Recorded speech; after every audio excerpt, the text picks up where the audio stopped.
Assalamualaikum warahmatullahi wabarakatuh. Perkenalkan, nama saya Pak Dika. Nah, hari ini Pak Dika akan mengajak teman-teman buat mempelajari bagaimana sih tubuh kita kok bisa menghasilkan energi sehingga kita bisa beraktivitas sehari-hari.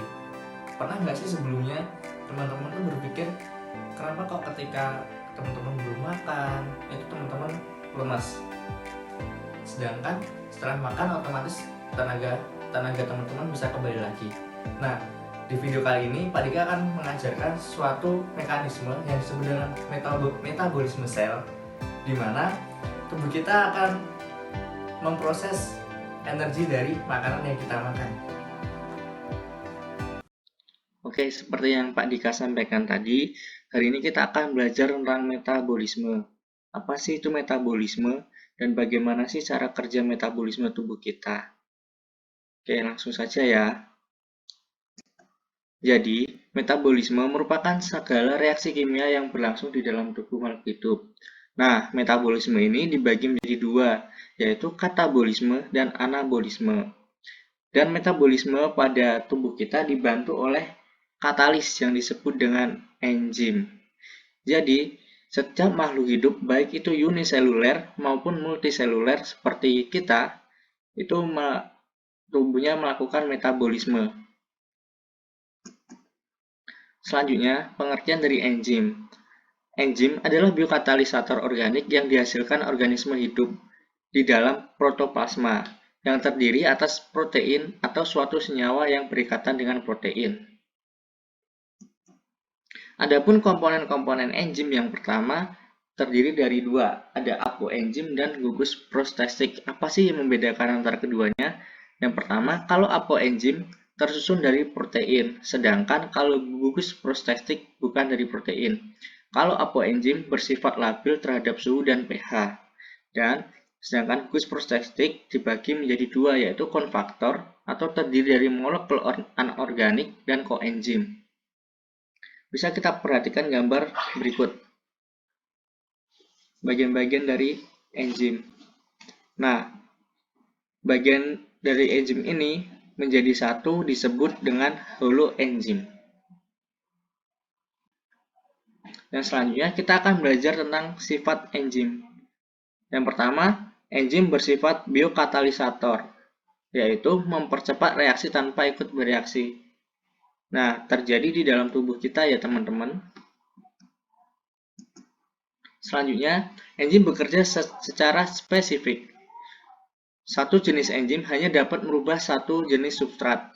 Contohnya, amilum diubah menjadi maltosa dengan bantuan enzim amilase. Yang selanjutnya, sifat enzim yang kedua bersifat reversible, yaitu bekerja dua arah atau yang sering kita sebut dengan bolak-balik. Contohnya, ATP diubah menjadi ADP dan ADP diubah menjadi ATP. Sifat yang selanjutnya, enzim bersifat termolabil, di mana sifat ini enzim tidak tahan panas. Ketika enzim melebihi dari suhu maksimumnya, dia akan mengalami denaturasi atau kerusakan. Nah, enzim juga dipengaruhi beberapa faktor. Adapun faktor yang mempengaruhi yang pertama yaitu temperatur. Suhu temperatur enzim kurang lebih 37 derajat Celcius. Jika kurang, dia akan bersifat inaktif. Dan jika lebih, dia akan mengalami denaturasi atau kerusakan.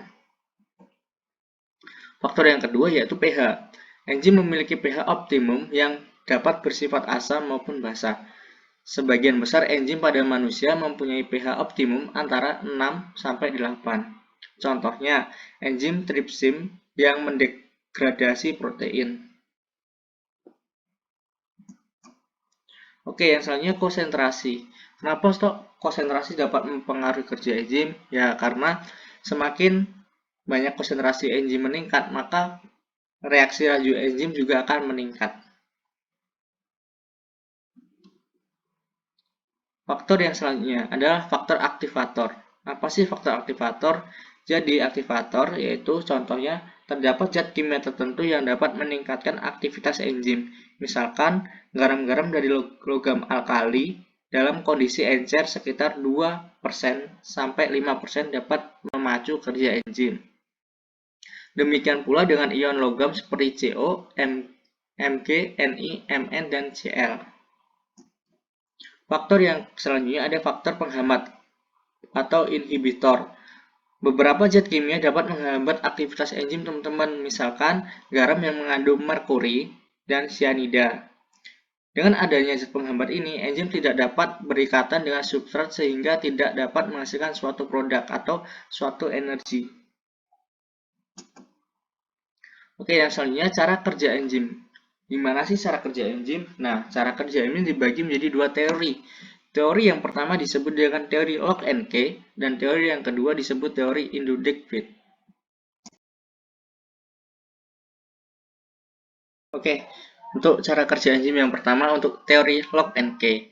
Teori lock and key disebut dengan teori kunci dan gembok, di mana substrat berperan sebagai kunci dan enzim sebagai gembok, di mana substrat akan menempel pada sisi aktif si enzim. Ketika pasangannya tidak cocok atau kuncinya tidak cocok, dia tidak akan bisa menempel. Oleh karena itu, kenapa kok disebut dengan teori lock and key?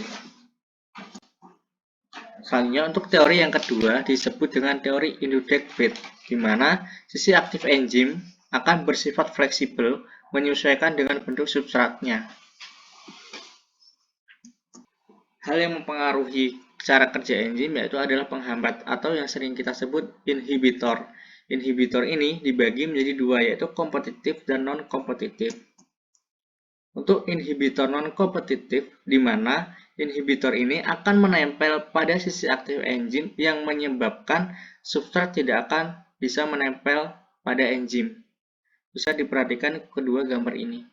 Yang gambar yang pertama, ini tidak ada inhibitor, di mana substrat dapat menempel, dan sedangkan yang gambar yang kedua, di sini ada inhibitor yang menyebabkan substrat tidak akan bisa menempel dengan baik. Selanjutnya pada inhibitor kompetitif, di mana inhibitor kompetitif akan bersaing dengan substrat untuk menempel pada sisi aktif enzim. Bisa diperhatikan pada gambar ini. Gambar yang pertama ada inhibitor, di mana inhibitor kompetitif ini akan masuk terlebih dahulu ke sisi aktif enzim, yang menyebabkan substrat tidak akan bisa menempel pada enzim. Baik, untuk selanjutnya kita masuk ke metabolisme. Nah, metabolisme ini dibagi menjadi dua, ada katabolisme dan anabolisme. Apa sih itu katabolisme? Nah, katabolisme merupakan reaksi pengurai senyawa kompleks menjadi senyawa yang lebih sederhana. Nah, katabolisme ini berguna untuk menghasilkan energi. Contohnya adalah proses respirasi. Nah, respirasi pun dibagi menjadi dua, yaitu ada respirasi aerob dan anaerob. Nah, apa sih yang membedakan kedua respirasi ini? Mari kita bahas bersama. Nah, untuk respirasi aerob, yaitu merupakan proses pembentukan energi yang membutuhkan oksigen.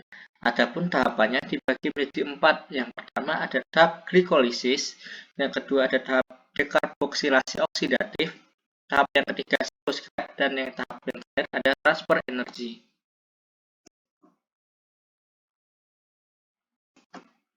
Oke, masuk yang tahap yang pertama, glikolisis. Nah, tahap ini terjadi di sitoplasma.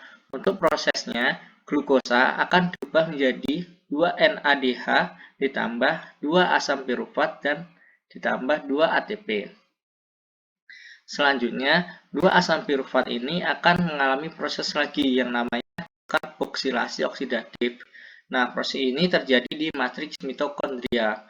Untuk prosesnya, 2 asam pirufat akan berubah menjadi 2 NADH plus 2 asetil-CoA dan 2 CO2. Nah, selanjutnya 2 asetil-CoA ini akan masuk lagi ke tahap yang ketiga, adalah siklus Krebs. Nah, tahap ini juga terjadi di matriks mitokondria. Untuk prosesnya, 2 asetil-CoA akan berubah menjadi 6 NADH ditambah 2 FADH2 ditambah 4 CO2 dan ditambah 2 ATP. Selanjutnya akan masuk ke tahap terakhir yaitu transfer elektron yang dibentuk menjadi 6H2O.